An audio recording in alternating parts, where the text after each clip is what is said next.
నువ్వు గెలిస్తే వాళ్ళకి కడుపు మంట, నువ్వు ఓడిపోతే వాళ్ళకి పండుగ. ఇది వినడానికి చాలా చేదుగా ఉండొచ్చు, కాని ఇదే నిఖార్సైన నిజం. మనం ఏ స్థితిలో ఉన్నా, ఎలా ఉన్నా జనాలకి కష్టమే. నీ సంతోషాన్ని చూసి వాళ్లు అసూయతో రగిలిపోతారు, నీ కష్టాన్ని చూసి వాళ్లు ఊరంతా చాటింపు వేస్తారు. అసలు సమాజం మన నుండి ఏం కోరుకుంటుంది? మనం బాగుండాలా లేక పాడైపోవాలా?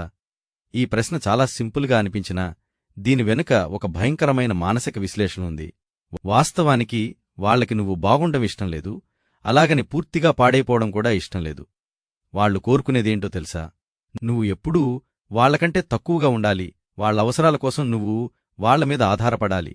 ఒక్కసారి ఆలోచించండి, మీ జీవితంలో మీరు ఏదైనా సాధించినప్పుడు మీ చుట్టూ ఉన్నవాళ్లు నిజంగా సంతోషించారా? వాళ్ల ముఖాల్లో కనిపించే ఆ చిరునవ్వు వెనుక, కళ్లల్లో కనిపించే ఆ అసూయను మీరు గమనించారా? వీడికి అదృష్టం బాగుండి గెలిచాడు అని వాళ్లు ముసిముసి నవ్వులు నవ్వుకుంటారు. నీ కష్టాన్ని, నీ త్యాగాన్ని వాళ్లు చాలా సౌకర్యవంతంగా మర్చిపోతారు.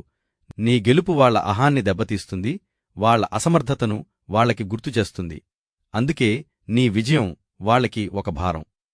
ఆ భారాన్ని దించుకోడానికి వాళ్లు నీ గురించి లేనిపోని అబద్ధాలు ప్రచారం చేస్తారు, నీ వ్యక్తిత్వాన్ని కించపరుస్తారు. వాళ్ల దృష్టిలో నువ్వు గెలిస్తే అది ఒక అపరాధం. ఇక రెండోవైపు చూద్దాం. నువ్వు ఓడిపోయావు లేదా ఏదో తప్పుచేశావు. అప్పుడు ఏం జరుగుతుంది? నిన్నటిదాకా నిన్ను పొగిడిన వాళ్లే ఈరోజు నిన్ను వేళ్లతో చూపిస్తారు. నీ పతనాన్ని వాళ్లు ఒక పెద్ద పండుగలా జరుపుకుంటారు. నేను ముందే చెప్పాను కదా, వీడు ఇలాగే పాడైపోతాడు అని వాళ్లు సంతోషంతో ఊగిపోతారు. నీ కష్టం వాళ్లకి ఒక వినోదం, నీ కన్నీళ్లు వాళ్లకి ఒక శధం. సమాజం ఎప్పుడూ ఒక బలిపశువు కోసం ఎదురుచూస్తూ ఉంటుంది. ఆ బలిపశువు నువ్వే అయినప్పుడు వాళ్ల ఆనందానికి అవధులు ఉండవు. నీ పతనం వాళ్లకి ఒక రకమైన సంతృప్తినిస్తుంది, వాళ్లు కోరుకున్నది అదే. ఈ ద్వంద్వ వైఖరి వెనుక ఉన్న ప్రధాన కారణమేంటో తెలుసా? అభద్రతాభావం. ప్రతి మనిషి లోపల ఒక భయం ఉంటుంది. ఆ భయం ఏంటంటే, తను వెనుకబడిపోతానేమో, ఇతరులు తనకంటే పైకెదుగుతారేమో అని. ఆ భయాన్ని కప్పిపుచ్చుకోడానికి వాళ్లు ఇతరుల మీద అసూయపడతారు, ఇతరుల పతనాన్ని కోరుకుంటారు. నువ్వు బాగుంటే వాళ్ల అభద్రతాభావం పెరుగుతుంది, నువ్వు పాడైపోతే వాళ్ల అభద్రతాభావం తగ్గుతోంది. ఇది ఒక రకమైన మానసిక రుగ్మత, కానీ ఇదే ఈ సమాజపు వాస్తవం. మనం ఈ వాస్తవాన్ని అంగీకరించక తప్పదు. మనం ఎప్పుడూ ఇతరుల గురించి ఆలోచిస్తూ ఉంటాం, వాళ్లేమనుకుంటారు, వీళ్లేమనుకుంటారు అని. ఈ ఆలోచనే మనల్ని బలహీనపరుస్తుంది. వాస్తవానికి వాళ్లు ఏమనుకున్నా నీ జీవితానికొచ్చే నష్టం ఏమీ లేదు. నీ సంతోషం, నీ దుఃఖం అన్నీ నీ చేతుల్లోనే ఉన్నాయి. ఇతరుల అంచనాలకు అనుగుణంగా నువ్వు బతకాల్సిన అవసరం లేదు. నీ జీవితానికి నువ్వే యజమానివి. నీ నిర్ణయాలు, నీ చర్యలు అన్ని నీ ఇష్టానుసారమే జరగాలి.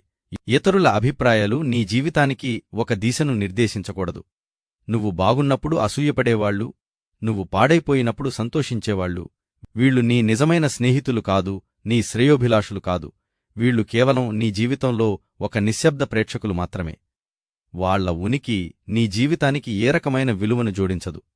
వాళ్లను పట్టించుకోవడం మానే, నీ జీవితం మీద నువ్వు దృష్టిపెట్టు. నీ లక్ష్యాలను సాధించడానికి ప్రయత్నించు. నీ సంతోషాన్ని వెతుక్కో. నీకోసం నువ్వు బతుకు. ఇదే నువ్వు చెయ్యాల్సిన అసలైన పని. నీ గెలుపు నీకు సంతృప్తిని ఇవ్వాలి, ఇతరులకు అసూయను కాదు. నీ ఓటమి నీకు పాఠం నేర్పాలి, ఇతరులకు వినోదాన్ని కాదు. నీ జీవితం నీకు అనుభవాన్ని ఇవ్వాలి, ఇతరులకు చర్చనీయాంశాన్ని కాదు. సమాజం ఎప్పుడూ ఏదో ఒకటి అంటూనే ఉంటుంది. నువ్వు బాగున్నా అంటుంది, చెడిపోయినా అంటుంది. వాళ్ల మాటలను పట్టించుకుంటే నీ జీవితం ఒక నరకంగా మారుతుంది. వాళ్ల మాటలను విస్మరించడం నేర్చుకో. నీ మనసు చెప్పినట్టు విను. నీ దారిలో నువ్వు సాగిపో. జనాలకి మనం ఎలా ఉన్నా కష్టమే. ఈ వాస్తవాన్ని ఎంత త్వరగా గ్రహిస్తే నీ జీవితం అంత ప్రశాంతంగా మారుతుంది. నీ సంతోషం నీ లోపలే ఉంది, ఇతరుల అభిప్రాయాలలో కాదు. సమాజం యొక్క ఈ నిరంతర తీర్పుకు అతీతంగా నీ వ్యక్తిగత శాంతి మరియు సంతోషం యొక్క మూలమేమిటో నువ్వు ఎప్పుడైనా గుర్తించావా?